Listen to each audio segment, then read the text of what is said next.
Alhamdulillah wassalatu wassalamu ala Rasulillah wa ala alihi wa sahbihi wa man wala faqala ta'ala a'udzu billahi minasyaitonir rajim wasbir nafsaka ma'al ladina yad'una rabbahum bil ghadati wal 'ashyi yuriduna wajhah wa la ta'du 'aynaka 'anhum turidu zinatal hayatid dunya wa la tuti' man aghfalna qalbahu 'an dzikrina wattaba'a hawahu wa kana amruhu furuta.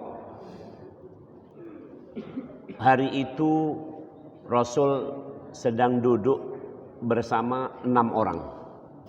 Hari itu Rasul sedang duduk dengan 6 orang. 6 orang ini salah satunya dalam riwayat disebut satu Bilal, mantan budak. Ini di Mekah kejadiannya. Waktu Rasul masih di Mekah. Jadi hari itu Rasul duduk-duduk dengan 6 orang. Satu Bilal, mantan budak.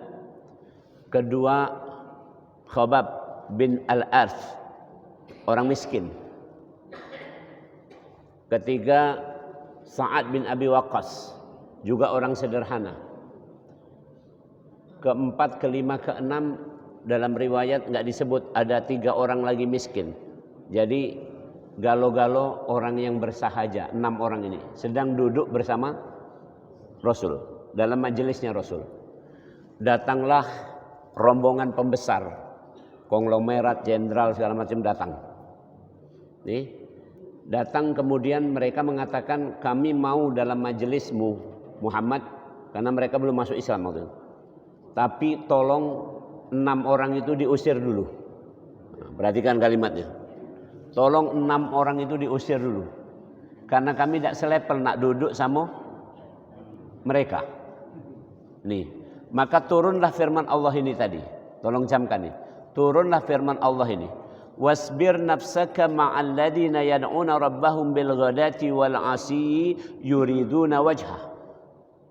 Sabarlah kamu, jangan kemana-mana, duduklah kamu bersama orang-orang yang berzikir, berdoa, membaca Al-Quran, menuntut ilmu di pagi hari dan di petang hari. Jangan pernah kamu tinggalkan mereka hanya karena kamu menginginkan dunia. Tadi jenderal konglomerat yang datang kan dunia itu. Dan kata Allah, Allah memberikan gambaran. Mereka adalah orang-orang wattaba'a hawa.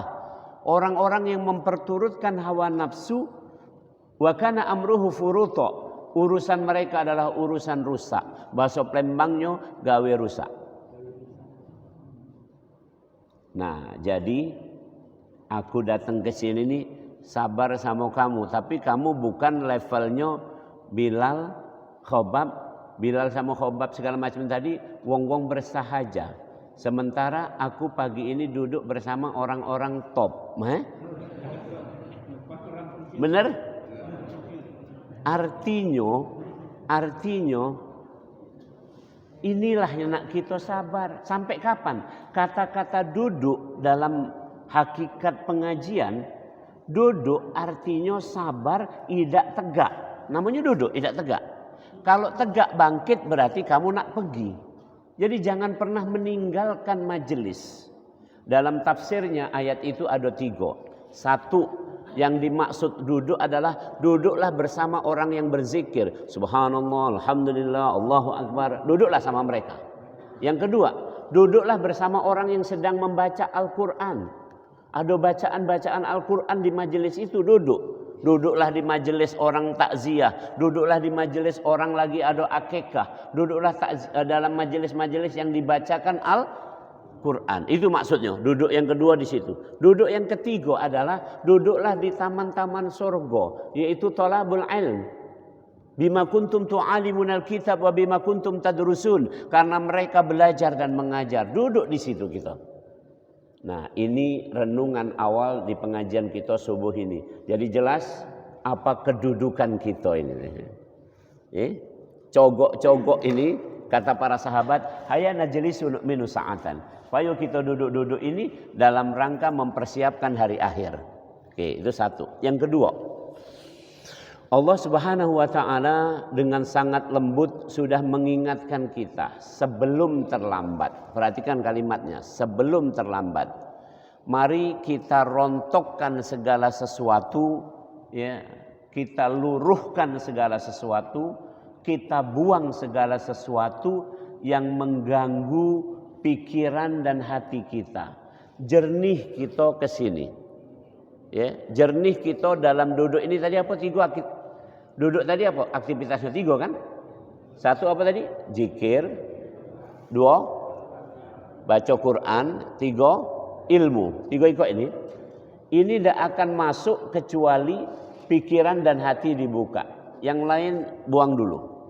Maka Allah berfirman di Al-Quran surat nomor 59 Al-Hasyr ayat yang ke-18. Ya ayyuhalladzina amanu taqullah wal tanzur nafsum ma qaddamat lighad. Kalimatnya clear. Ini yang namanya bayinah. Bahasa Palembangnya ceto. Bayinah. Wahai orang-orang yang beriman, bertakwalah kepada Allah dan hendaklah setiap diri kita ini, aku termasuk di sini, setiap diri kita ini, ya, melihat ke dalam dirinya apa yang nak dibawa ke kampung akhirat. Ma qaddamat lighad. Ma itu apa-apa, qaddamat yang disiapkan, lihodin untuk besok. Besok yang dimaksud adalah akhirat. Rasul menyebutkan pada waktu seseorang dibawa ke makam, ke kuburan, dimasukkan ke liang lahat, kemudian kata Rasul saat dibawa sampai ke liang lahat itu yang mengantar 3 rombongan. Rombongan pertama adalah rombongan hartanya. Ya, yang nganter mobil ambulan sama mobil Mercy sama sepeda Brompton. Pokoknya diantar kalau hartanya nganter kalau. Yang kedua yang nganter adalah keluarga, sanak, kerabat, handai tolan, saudara, teman segala macam. Nganter, itu rombongan kedua. Rombongan ketiga amal solehnya, iman dan amal solehnya. Maka setelah dikubur, ternyata yang 2 rombongan itu kata orang Bangka dak galak untuk ngawani balik yang 2 rombongan ini. Yang rombongan harta sama rombongan keluarga ini tadi balik. Mugolah bininya, suamiku, aku cinta mati kepadamu. Andaikan suaminya pacak nyimbat, akulah mati, ngapa dak ngawani aku? Maaf baik. Jadi tetap baik, dak galak. Jadi balik 2 rombongan ini. Yang tinggal si kok ini. Inilah yang dimaksud ma qaddamat lighadin. Jadi perhatikan, hendaklah tiap diri kita menyiapkan apa yang nak ngawani kita. Salah satu yang nak ngawani kita adalah surat Tabarok. Tadi aku baca surat Waqiah. Ada 7 surat. Kalau pacak kita hafalkan. Tapi kalau tak pacak baca. 7 ini. Namanya Sab'ul Munjiyat. Sab'ul Munjiyat. 7 surat yang menyelamatkan. 1. Surat Kahfi. Surat nomor 18. 2. Surat Sajadah. Surat nomor 32. 3. Surat nomor 36. Yasin. 4. Inna fatahna laka fatham mubina. Surat Fath. Surat nomor 48. 5. Ar-Rahman 'allamal Qur'an. Surat Ar-Rahman. Surat nomor 55. Yang ke-6. Surat Waqiah tadi. Surat 56. Yang ke-7 surat Tabarok. Jadi kurasa 7 itu mestinya kita baca tiap minggu. Mungkin yang agak sedikit tidak banyak dibaca Al-Fat mungkin. Tapi kalau yang Kahfi ada baca. Yang Sajadah Jumat. Yang Yasin ya malam Jumat atau malam apa atau takziah kita baca. Nah, kemudian yang Al-Fat ini yang mungkin agak jarang dibaca. Ar-Rahman mungkin masih dibaca dalam sholat. Waqiah tadi dibaca, Tabarok dibaca dalam sholat. Jadi 7 ini. Ini salah satu contoh bekal yang nak digawa kage ke kampung akhirat. Subhanallah. Jadi inilah yang disebut sebagai ya, introspeksi. Dalam bahasa Inggris, intro artinya dalam. Spection artinya melihat. Introspeksi artinya melihat ke dalam, bukan melihat keluar. Oke. Dalam bahasa agama disebut muhasabah. Muhasabah artinya calculation. Bahasa kitanya menghitung. Jadi kalau sekarang kita rangkum dalam satu kalimat, muhasabah atau introspeksi adalah menghitung diri sendiri apa yang akan digawa ke kampung akhirat. Itu baik kira-kira. Nah ini namanya muhasabah. Lantas kapan kita nak ngitungnya?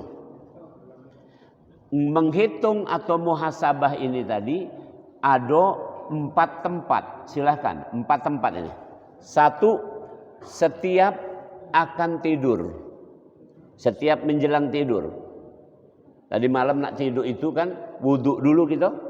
Habis wudhu kita kemudian nak berangkat tidur, zikir, berdoa sambil nginget-nginget. Sehari ini tadi lebih banyak bagusnya atau jeleknya. Itu muhasabah namanya. Yang kedua, muhasabah berikutnya adalah muhasabah pekanan. Bagusnya hari Jumat sekalian disatukan dengan membaca surat Yasin, membaca surat Kahfi. Ya kita satukan baik. Ada orang nanya, Prof, bukannya malam Jumat kita baca Yasin? Silahkan. Tapi dalam hadis juga ada disebutkan baca surat Kahfi. Karena surat Kahfi dibaca hari Jumat itu akan memberi perlindungan sampai Jumat berikutnya. Sekarang aku tanya, kalau ada asuransi all risk, kamu galak nerima tak? Nih, maksudnya all risk. Ini mobil kamu tuh hilang diganti. Apa sih? Terus sepanjang hidup itu mobil itu all risk itu. Galak tak gitu? Kurasa galak ya? Nah, Allah ngasih asuransi all risk dari Jumat ke Jumat kalau kita baca Kahfi. Ini. Jadi yang kedua setiap Jumat muhasabah. Yang ketiga setiap bulan. Setiap bulan kapan? Terserah. Pada awal bulan boleh, waktu terbitnya hilal kan ada doa diajarkan. Waktu terbit hilal, terbit bulan itu kita dianjurkan berdoa mudah-mudahan bagus bulan ini. Jadi boleh atau pada pertengahan bulan Ayamul Bid atau pada akhir bulan silakan baik. Dan yang keempat muhasabah tahunan. Ini utamanya adalah pada 10 malam yang terakhir di bulan Ramadan. Jadi ulangi. Kita ini tadi dari awal ya saya ulang lagi ini perlu diulang karena sekali lagi pengajian ini hanya bisa ditangkap 30%. Makanya Nabi kalau ngomong selalu diulang 3 kali. Supaya 30 kali 3 jadi 90. Tapi kalau balik kaget tinggal 30 lagi jingoklah. Ya. Ini Nabi pernah ditanya. Kata sahabat, "Ya Rasul, ausini, wahai Rasul nasihati aku." Kata Rasul, la taghdab, la taghdab, la taghdab. 3 kali. 3 kali kaget yang dapat waktu balik ke rumah tinggal 30%. Lumayan berarti yang dapat la taghdab. Jangan gampang emosi. Coba kalau Rasul cuma sekali, la taghdab, sampai ke rumah tinggal 30%. Jangan mudah emosi. Sampai rumah tinggal tadi pesan apa Rasul? Jangan. Yang mudah emosi tidak ingat lagi. Nah, maka aku ulangi 3 kali ini. Jadi yang pertama tadi, bersabarlah kita duduk-duduk bersama orang yang zikir, yang membaca Al-Quran, yang menuntut ilmu. Itu satu. Yang kedua, kita muhasabah, yaitu menghitung diri kita apa yang nak digawa ke kampung akhirat. Kapan itu muhasabah? Bisa harian, mingguan, bulanan, tahunan. Yang selanjutnya, apa isi muhasabah? Isi muhasabah yang pertama, Rasul menyebutkan dalam hadis, mukmin yang sehat dan kuat lebih dicintai Allah ketimbang mukmin yang sakit-sakitan, yang lemah. Oke. Jadi kita ini nak jadi wong yang sehat. Suatu saat Rasul tawaf. Itu tawaf sama sa'i, itu kalau di sa'i ada namanya ramal. Lari-lari kecil. Tawaf itu juga ya 3 putaran pertama itu suruh ngebut. Tawaf ya, karena kita sempit nian sekarang. Dulu zaman Rasul masih lapang. Jadi tawaf putaran yang 1, 2, 3 itu, kalau sa'i juga begitu kan, begitu sampai di garis apa itu kan harus ngebut itu jalan. Lagi baru ramal namanya. Nah, tawaf sama sa'i itu suruh ngebut. Suatu saat ditanya Rasul oleh sahabat, "Ya Rasul, ngapa tawaf disuruh ngebut?" Supaya wong kafir itu nyingok kita ini sehat, kuat, semangat. Nah, jadi nak ke Nur Huda ini jangan sampai, nak kemana Cek? Nur Huda. Cak ya boleh lah tua-tua, memang cara tua, tapi kejingoan masih. Wah, itu. Ya, giliran ke gor semangat nian. Ada apa dangdut? Cek lain tadi. Jadi itu. Jadi yang pertama yang kita muhasabah status kesehatan kita. Subhanallah. Alangkah nikmatnya pacak datang ke sini masih pacak makan serikayo kan begitu kan? Ini. Ada orang konsultasi sama saya. Prof, aku ini ada sakit kencing. Oke. Sakit kencing terus kemudian ini hasil periksanya. Kapan ku periksa? Dialah khawatir. Katanya ginjal. Pokoknya dalam orang awam tuh sakit kencing ginjal tuh lah. Nih. Kapan ku jingok? Kreatinin normal. Itu artinya ginjalnya normal. Tapi ku jingok proteinnya ada. Oh ini berarti ada kebocoran di kandung kemih atau di saluran kemih. Jadi kamu kena infeksi kemungkinannya. Oh mak itu baik. Iya mak itu baik. Wih lagi tenang jadi Prof. Jadi sekarang mau mana Prof? Minum obat. Kamu udah berobat? Sudah. Berobat kemana? Ke dokter ini. Mana obatnya? Dinyukkan. Ada 5 ikok. Kebanyakan. Sikok baik jago. Minum sikok baik. Yang sesuai dengan ini. Kalau orang infeksi, minum antibiotik. Dari ini antibiotiknya yang ini. Kamu minum yang ini. Selebihnya, kamu doa sama Allah. Nah selesai. Itu sehat gara-gara itu. Ada lagi datang darah tinggi. Prof, aku darah tinggi. Berapa tensinya? Tensinya 170/100. Oh iya nih darah tinggi jauh kan? Terus kemudian suruh minum obat. Iya, obatnya berapa ikok? 3 ikok. A, B, C, D. A, B, C. A, B, C. A-nya itu obat darah tinggi, B-nya obat darah tinggi, C-nya obat darah tinggi. Ini. Banyak Cek. Ini. Aku minum sikok baik. Darah tinggi itu dipicu oleh emosi, dipicu oleh kejiwaan kita. Jadi karena itu kalau kamu tenang, dia akan turun. Maka obatnya sikok baik. Nah, artinya sehat ini penting untuk itu. Sehat ini penting. Dan kemudian, Prof, ujinya kalau sakit darah tinggi minum obat seumur hidup. Itu kalau tidak turun-turun. Alangkah senang kamu nak status darah tinggi ini. Jadi intinya tinggal tidak usah cemas. Nah ini muhasabah yang pertama, status kesehatan kita. Aku lah ngomong, kapan kamu lah ke masjid berarti kamu sehat dan waras. Selesai. Jangan pernah berpikir aku ini sakit, aku ini jangan. Itu satu, muhasabah satu. Muhasabah kedua adalah muhasabah tentang ilmu. Muhasabah tentang ilmu. Karena ilmu ini terus menerus akan kita bawa sampai kapanpun, dan kita mampu menuntut ilmu sampai ke liang lahat. Artinya sampai mati otak kita ini masih bisa berfungsi, terus masih bisa sampai kita gunakan sampai kita meninggal dunia itu. Bahkan waktu sakaratul maut masih bisa belajar gitu, yaitu dengan cara ditalkinkan. Itu belajar terakhir waktu talkin itu. Jadi waktu nak meninggal kita talkinkan wong itu la ilaha illallah, itu belajar dia. Jadi bayangkan menuntut ilmu. Nah, ilmu itu kriterianya macam padi, kata wong Indonesia ini. Orang yang makin berilmu, makin ini kan? Ulangi. Makin berilmu makin. Jadi kalau ada wong yang makin sombong, itu tidak berilmu. Ulangi ini. Ini pelan-pelan kalimatnya.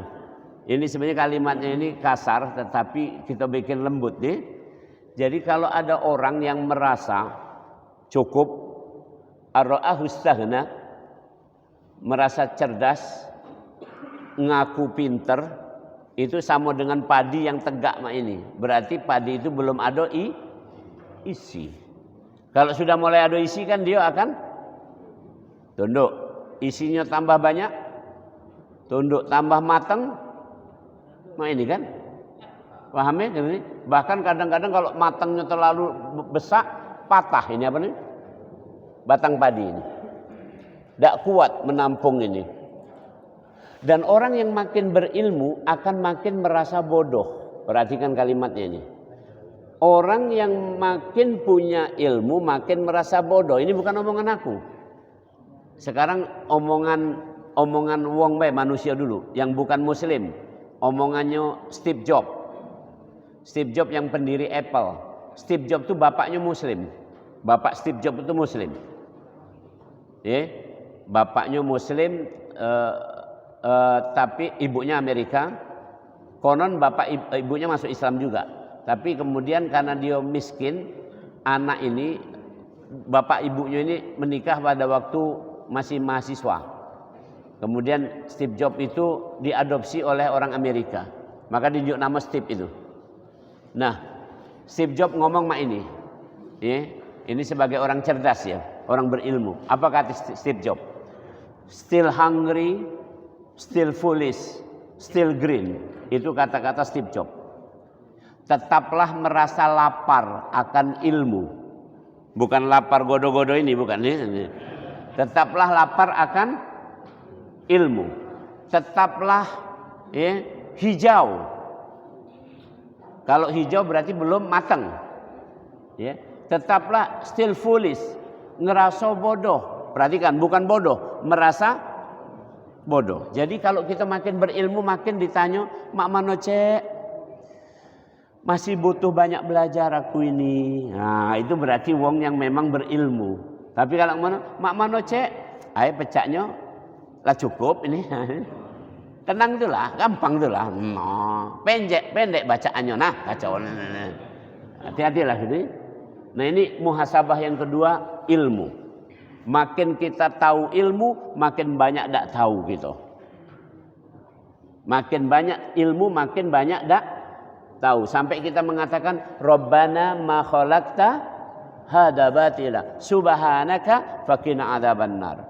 Ya Allah, simpulannya tak kata yang sia-sia. Kami juga tak tahu. La ilma lana illa ma 'allamtana. Oke. Muhasabah yang ketiga. Muhasabah yang ketiga adalah muhasabah tentang kinerja. Allah Subhanahu wa taala berfirman di surat 9, surat At-Taubah ayat yang ke-105. Wa qul i'malu fasayarallahu 'amalakum wa rasuluhu wal mu'minun. Nih. Beramallah kamu, punya kinerja, ado gawe kamu. Nanti Allah akan mencatat kinerja kamu itu. Nanti Rasul akan memberi kesaksian atas amal kamu. Nanti orang-orang beriman, manusia seluruhnya akan merasakan nikmat dari amal kamu. Perhatikan, kinerja itu ada 3 manfaatnya. Manfaat kinerja itu ada 3 tadi di Al-Quran tadi. 1, akan dicatat oleh Allah. Fayunabbi'ukum bima kuntum ta'malun, kata Allah. Akan kami tunjukkan nanti apa kinerja kamu selama di dunia. Jadi yang kita pedagang, bedaganglah serius. Yang kita pegawai, begawailah serius. Yang kita ini berkebonlah yang serius itu. Kamu ada nanya, mak mana pensiunan ini? Gitu. Berarti kamulah serius sampai pensiun tuh seriusnya nanti. Nian nanti. Ya.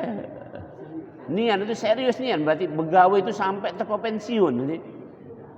Sekarang tetap baik nih. Ya memang begitulah itu, subhanallah. Wajar baik. Kamu jangan ngomong kalau mah itu Prof kami sekarang nganggur. Tidak. Matsalul ladzina yunfiquna amwalahum fi sabilillah kamatsali habatin ambatat sab'a sanabil fi kulli sumbulatin mi'atu habbah. Satu sedekah itu dilipat gandakan 700 kali. Satu pekerjaan kalau Allah boleh sampaikan, kan kita bekerja itu dalam rangka ada sedekah nilainya di situ. Kamu tidak percaya? Contoh, kita begawe itu, misalnya begawe di Pertamina, begawe di mana, dapat gaji, benar? Gaji itu kenjuk siapa? Keluarga kan? Artinya pekerjaan tadi bagian dari sedekah. Jadi kita bekerja 1 hari, itu hitungannya di sisi Allah bekerja 700 hari. Jadi kalau kamu sudah bekerja dengan cara pensiun sampai 30 tahun, berarti kamu 30 tahun dikali 700. Berapa itu? Jadi kalau sekarang umur 56 pensiun, sampai kage Allah tentukan wafat umur 100 misalnya, 44 tahun itu kan masih sedikit. Kalau ditanya, cek, ini aku masih begawe, menikmati 700 kali dari yang itu tadi. Ya. Cuman pitinya lebih kecil, itu ya. Itu ya. Jadi punya kinerja. Tolong camkan. Ini hidup gitulah muhasabah kita. Muhasabah yang keempat. Yang pertama tadi sehat. Kedua ilmu. Ketiga kinerja. Keempat, ya, yang keempat ini adalah kata Rasulullah, wa khaliqin nas bi khuluqin hasan. Bergaullah dengan akhlak yang bagus. Akhlak. Subhanallah.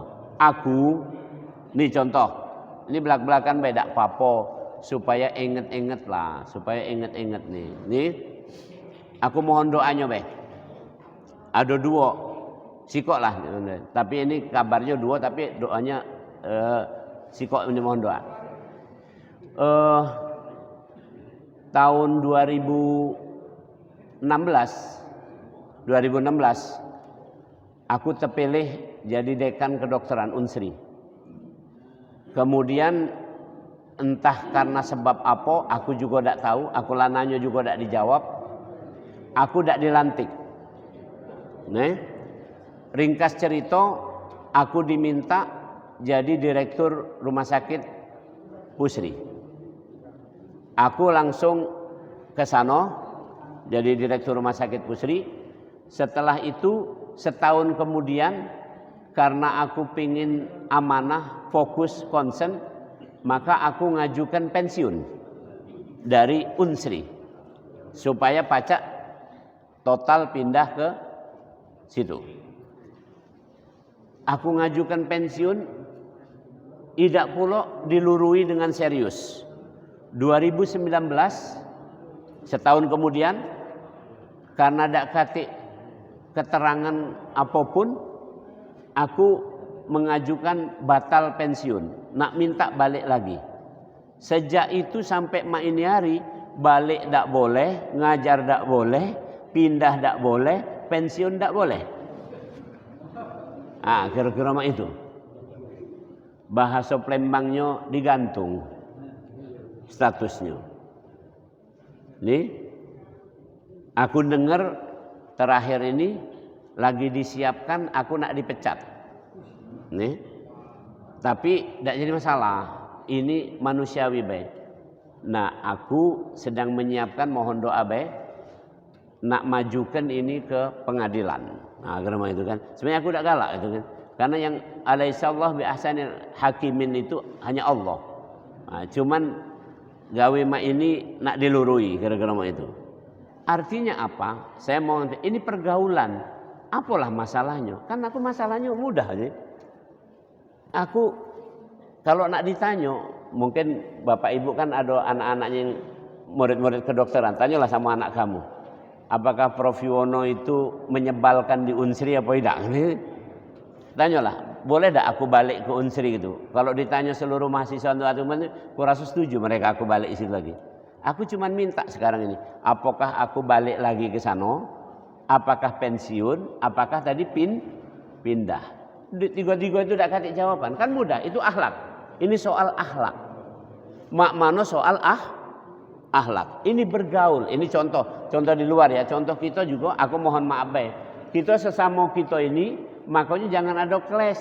Wala taj'al fi qulubina ghil. Jangan ada ganjalan di hati ini. Ini muhasabah. Kan sama-sama. Mohon maaf. Setiap kita ini istimewa. Dak katik satu di antara kita ini lebih unggul. Dak katik satu di antara kita itu lebih rendah. Dak ada. Yang ada kita ini sama-sama menuju surga dengan gaya masing-masing. Seorang sahabat mengatakan begini, aku pengen di surga dalam keadaan pincang. Itu ada sahabat ngomong gitu. Aku pengen masuk surga dalam keadaan pincang. Karena waktu itu sahabat ini kakinya itu patah. Kemudian maju menghadap pada Rasul. Ya Rasul, saya ingin ikut berperang. Kata Rasul, tidak memenuhi syarat. Wong nak berperang itu kaki nak sehat. Kata sahabat tadi, ditanya, ngapa sangkan kamu ngotot nak melok perang? Saya ingin masuk surga dalam keadaan pincang. Nah ada lagi sahabat yang lain-lain mak itu. Pendek kata kita ini, galau-galau ini, kalau nak ingat akhlak tadi, kaget masuk surga secara masing-masing. Begitu sampai di surga sana kaget, kita pakailah bahasa kamu masing-masing. Begitu sampai di surga sana, yang orang kombreng langsung ngomong, apa ya kabar? Yang kawan dari pagar alam, dek dong. Yang Sunda, kumaha daman. Yang Palembang, ada baik. Dia turi sama sekali. Pendek kata, dengan keistimewaan kita, itulah pergaulan. Kita muhasabah. Jadi tidak mungkin kita ini sama. Tinggal kita merendahkan hati kita untuk menerima kritik, untuk menerima apa perlakuan ini pun. Dipuji sama dicaci sama baik. Nah itu muhasabah tuh begitu kira-kira dalam pergaulan.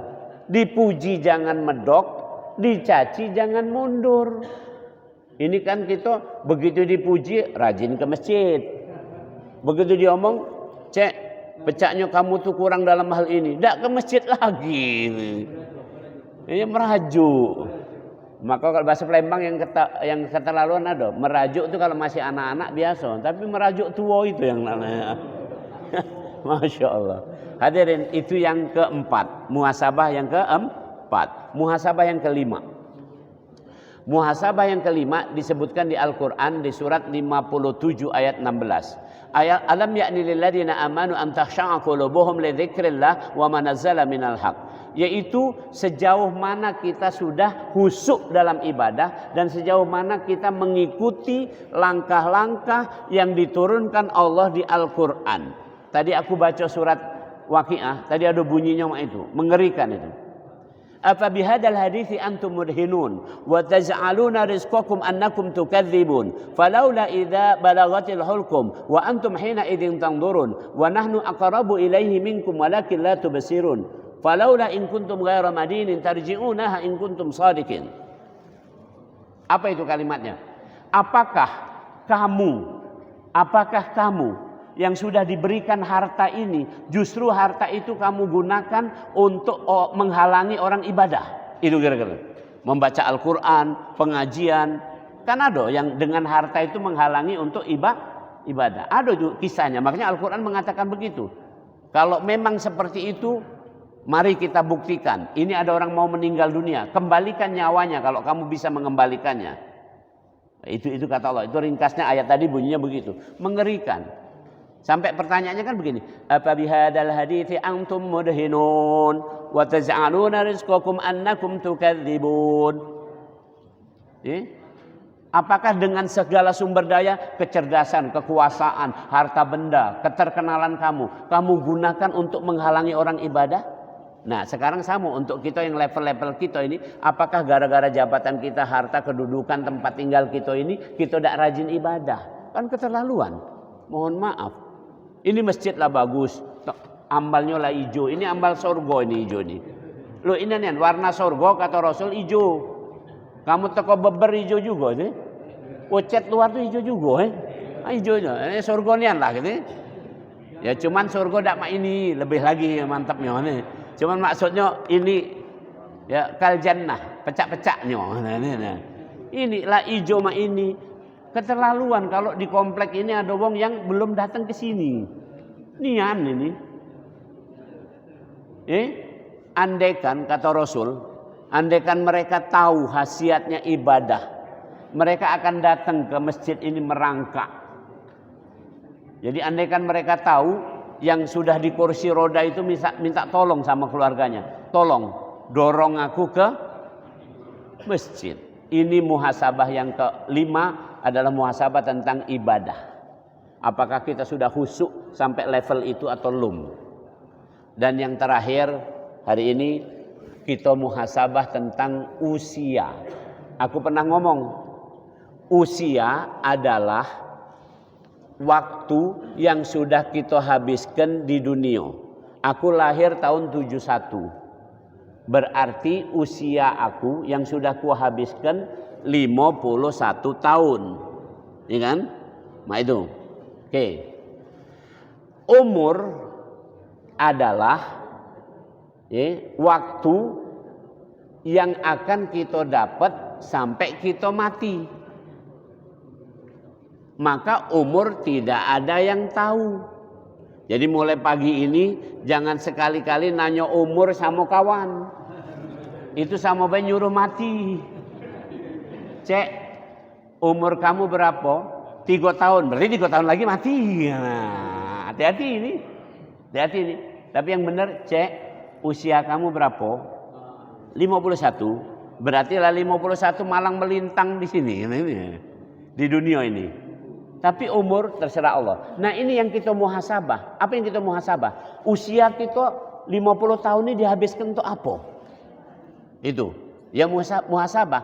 Ada ibu-ibu nanya sama aku bu. Katanya, Prof, waktu masih muda dulu kami nakal. Ibu-ibu ini ngomong macam ini. Nakal kami. Jadi mak mano itu Prof? Tidak baca lagi bu, nak ngulangi yang muda dulu. Itu usia ibu sudah ini. Tapi tenang baik, ada jawabannya. Cukup sih kok jangan tobat. Kapan tobat yang masa lalu itu pasti akan dihapus oleh Allah. Ada jaminan. Salah satu hadis kan kita hafal hadis itu kalau. Salah satu contoh baik. Orang yang tobat contohnya adalah orang yang puasa. Apa kata Rasul? Man shoma Ramadhana imana wa ihtisaba ghufira lahu ma taqaddama min dzambi. Siapa yang puasa Ramadan beriman karena Allah, mengharap ridho Allah, pasti diampuni dosanya yang belakangan. Selesai. Jadi yang masa lalu tutup bu, usia tutup. Nah sekarang tinggal umur. Berapa umur kita kan tidak tahu. Maka kita siapkan. Maka kata para ulama, i'malu li dunyaka ka'annaka ta'ishu abadan. I'malu li akhiratika ka'annaka tamutu ghadan. Itu ceritanya. Tentang umur dua itu. Kalau tentang umur ada dua ini yang nak kita lakukan. Kalau kamu sedang begawe untuk dunia, seriuslah seolah-olah kamu tidak akan mati. Seolah-olah kamu tidak akan mati. Jadi kalau lagi bengkel itu semangat nian. Kalau lagi ngajar semangat nian. Kalau aku lagi konsultasi pasien semangat nian. Kalau kita lagi olahraga nian.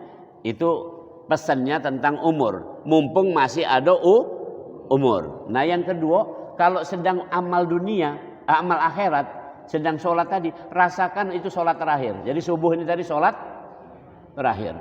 Kaki zohor sholat terakhir. Ma itu kalau perasaan ma itu kena sudah. Perkara kapan diwafatkan Allah itu urusannya Allah.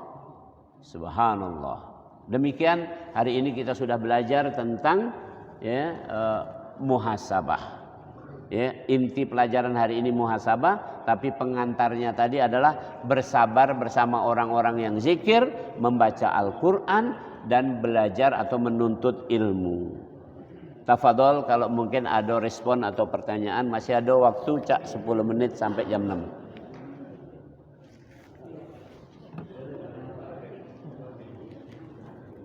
Siapa baik silakan.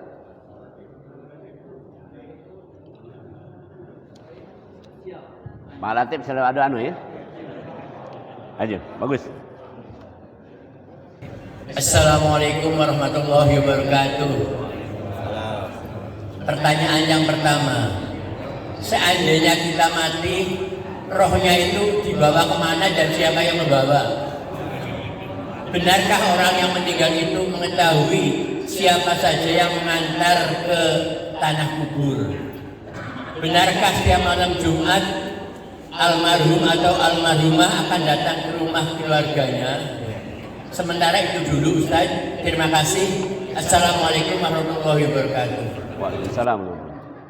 Satu, ya, yang membawa ruh itu adalah malaikat. Itu satu dulu. Itu pasti malaikat. Kemudian dia dibawa kemana? Pada waktu ruh itu dicabut, dibawa satu, kemungkinannya dibawa ke tempat yang tinggi, namanya Iliyin. Iliyin. Di sana malaikat berbaris. Itu dalam hadis dikatakan. Berbaris malaikat, digawa ke sana. Digawa ke sana. Kaget. Pada waktu mayit sudah sampai di dalam kuburan, itu dibalikkan lagi tuh. Yang dari tempat tinggi ini tadi. Ya. Sebaliknya, orang-orang yang tidak beriman, ini ruhnya dibawa ke tempat yang terendah. Safilin. Itu dalil di Al-Qur'an, wa ma adraka ma illiyin kitabun marqum yashhaduhul muqarrabun.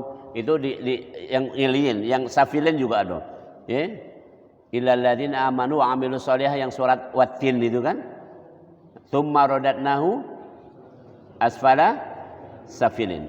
Ditaruh di situ. Itu tempatnya ruh. Kemudian yang kedua, ya. Benarkah dia tahu apa yang mengantar itu? Benar adanya. Jadi ketika di rumah pun ada dalam hadis dikatakan waktu masih ditaruh di mana? Di tengah rumah itu yang orang meninggal itu, ada ruh suatu kesempatannya dibalikkan ke situ, artinya di situ, maka dia akan mengatakan, kalau orang beriman mengatakan, gancanglah kuburkan aku.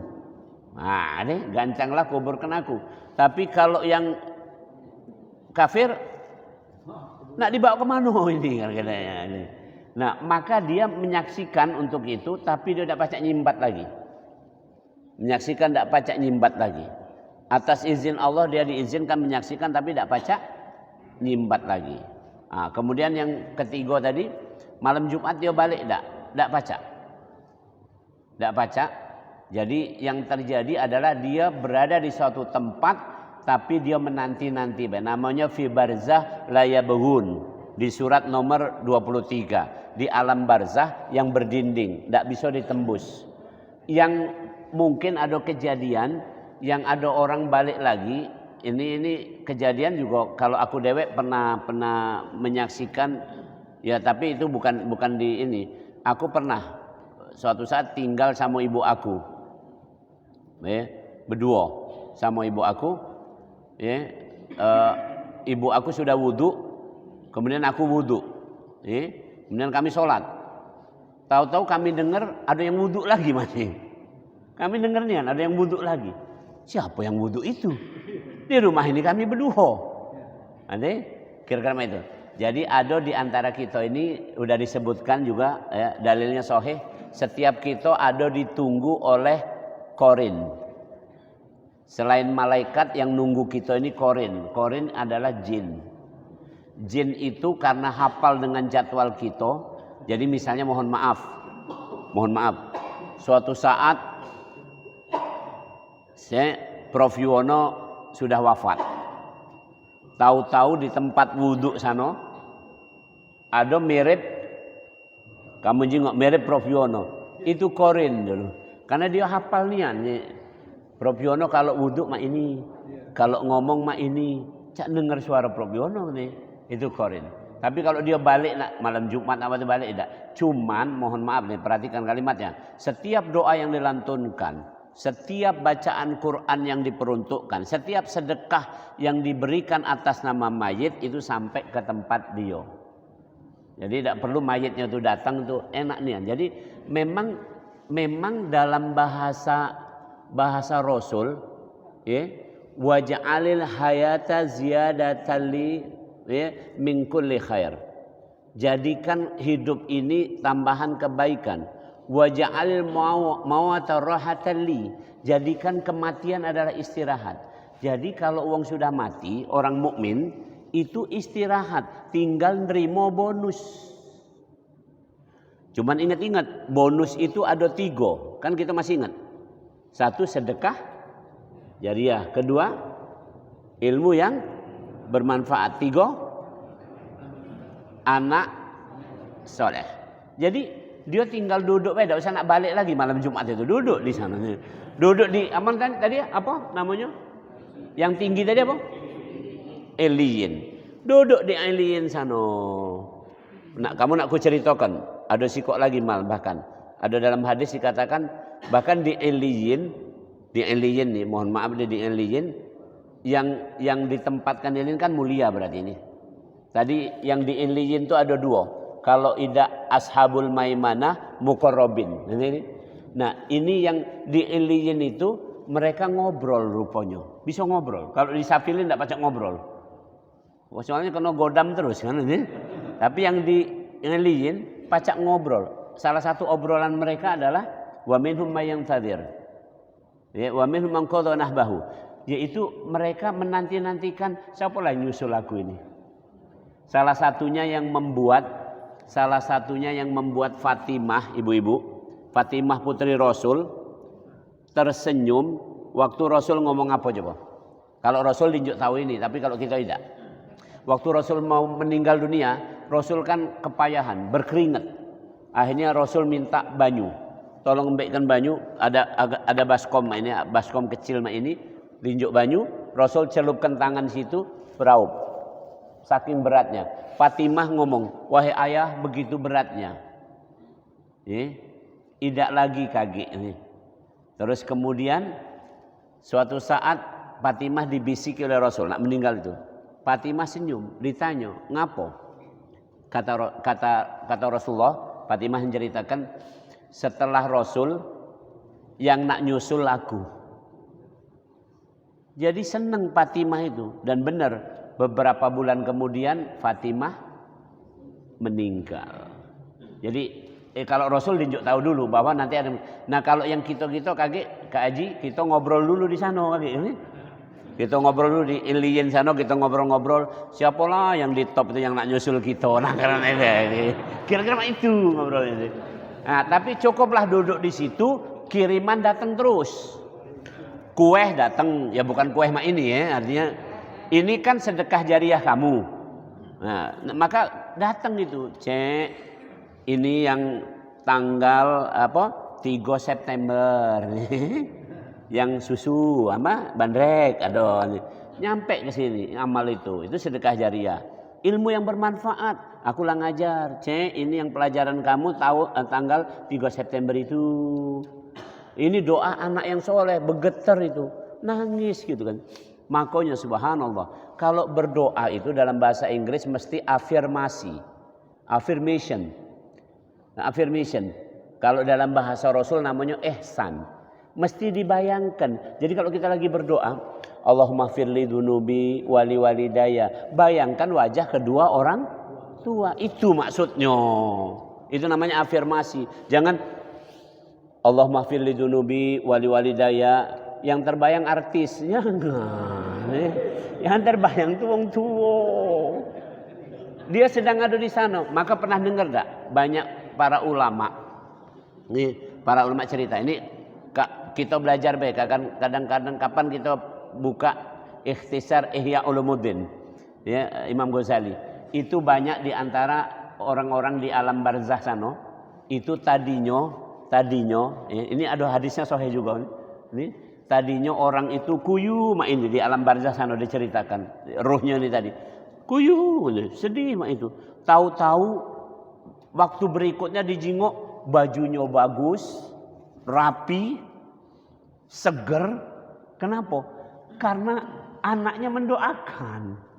Subhanallah. Kiriman tadi itu tembus. Jadi ulangi ringkasnya, malam Jumat nak malam apa baik yang mayit tadi tidak akan datang ke rumah. Kalau ada yang datang mak itu namanya tadi ada korin. Yang tahu jadwal kita, ecak-ecak nak mirip-mirip kita dia kan.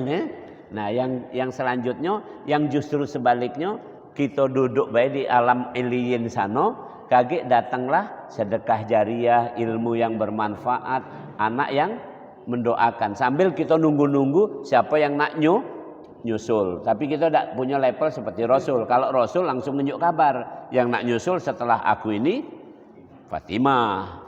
Kalau kita baca mak itu keren nih ini. Tapi kurasa tidak siap juga wong rumah. Wong rumah habis aku ini kamu. Tidak siap. Baik, itu. Habis. Ya, baiklah jam 6 mudah-mudahan Allah Subhanahu wa taala. Jadi tidak apa-apa ya simpulannya ini, simpulannya ingat tolong camkan ini. Dalam pengajian ini saya ulangi terus ini berkali-kali waktu itu juga pernah memang dalam pengajian ini harus lebih banyak senyum-senyum mak ini. Ini ketawa ini sebenarnya bukan ketawa lalai, jangan salah. Tapi ini ketawa ironi dalam bahasa Indonesia, yaitu ngetawakan diri kita dewe. Yang kedua, para ulama berpesan, hidup inilah berat. Jadi kalau kamu ngajar, aku dipesan oleh guru-guru aku juga. Ya, kamu kalau ngajar wong, jangan membuat wong itu tegang dan ketakutan. Karena hidup ini sudah berat. Ajaklah orang itu tersenyum. Jadi kapan baik, ya, jadi kamu milihlah memang betul ini. Maka rato-rato mohon maaf para ustadz, para mubaligh, para kiai itu ndak kate yang setreng nian, pasti lucu tuh lah. Ini mana nih? Teko Nabi Muhammad tetap ada membuat senyum, ndak kate yang maksudnya sepanjangan dari awal sampai akhir itu serius itu, maksudnya serius yang menakut-nakut itu ndak kate. Karena Al-Quran mengatakan inna arsalnaka basyira wa nadhira. Kamu diutus untuk membawa kegembiraan dan kalau perlu baru membawa ancaman. Kalau perlu, kalau cukup gembira. Nah itulah kriterianya. Jadi tidak apa-apa kita senyum-senyum ini. Yang penting ya hidup kita lah pahit di luar sana kakek ini. Yang di sini senyum-senyum. Bismillahirrahmanirrahim. Alhamdulillahirabbil alamin wal aqibatu lil muttaqin wa la udwana illa 'alal